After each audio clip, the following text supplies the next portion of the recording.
सूचना थाउ कि भद्रक चरमपाठारे भद्रक पुलिस दुर्दांत अपराधी कमलाकांत दास ओरफ बुधिया को करिछि एनकाउंटर। भद्रक सहरांचल थानाधिकारी प्रभांशु मिश्र एनकाउंटर करिथिबा सूचना मिलिछि। तेबे दीर्घ दिनरू बुधिया बहु अपराधरे जड़ित थिबा जणा पड़िछि।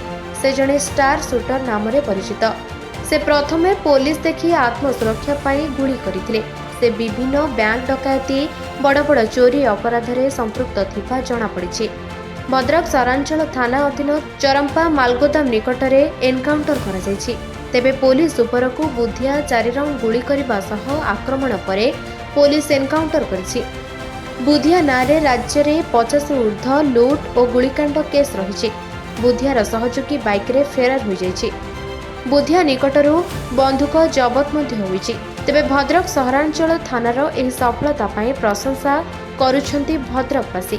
एक्चुअली गतकाली राति हम खबर पाइलु बुधिया और तार किसी आसोसिएट्स एमाने आसिकी चरंपा एरिया रे अछंती बोली।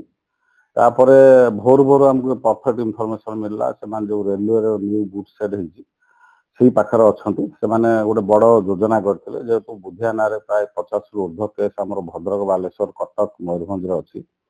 तेणु से गोटे बड़ धरण किसी डकायती करया योजना आसिथिला। सेही हिसाब रे हमर टाउन थाना आईआईसी एवं अन्य स्टाफ माने जाइथिले। ताको राउंड अप करने समय बुधिया काउंटर फायर कला।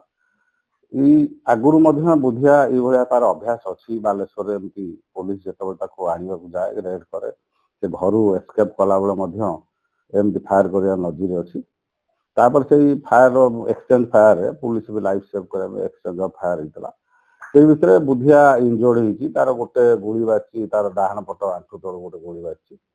तापर सी बर्तमान इंजुरी है भद्रक हस्पिटाल आनिलु। एठू ट्रिटमेंट प्रिलिमिनारी ट्रिटमेंट हो कटक को जाइए। बुधिया ना जी केस अच्छी आम जाचु आम बासुदेवपुर अन्य केस अच्छी भी तदंताधीन अच्छी।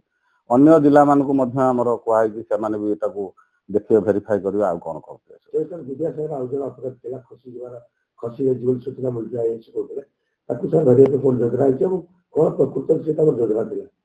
नहीं जहाँ योजना थिला से माने किसी गोटे ज्वेलरी शॉप रे हाथ मारिया योजना थिला। आम खबर आगुरी पाइलु से योजना करुँच माने आगुरी भी ओपनली डे आवर्स रे भी से करती रबरी करती डकायती करती। तेणु से योजना रखी आर जो एक्टिविटी पलि जाइए आम बालेश्वर जिलार बॉर्डरिंग थाना सबू आम थाना को सब अलर्ट कर विभिन्न जगह नाका भी चलती। भद्रकरू संजीव सेनापति रिपोर्ट निरपेक्ष न्यूज।